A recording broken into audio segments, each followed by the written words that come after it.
那我爸妈他们怎么办？我不知道怎么走下去。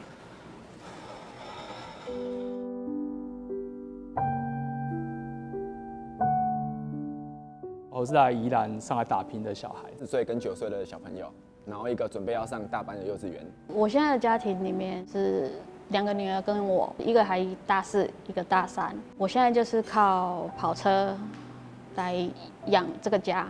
我妈妈自从3次手术之后就瘫痪嘛，没办法走动。家里有一些债务都是我在 cover 这样。房贷、车贷、信贷，每天都有收不完的账单。假如ULE平台没了，连你要努力赚钱的机会都不给你。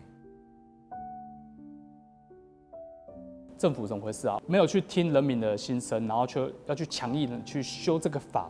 我们也要生活，我们每一个代雇驾驶代表一个家庭，那我们家顿时之间就会失去所有的收入来源。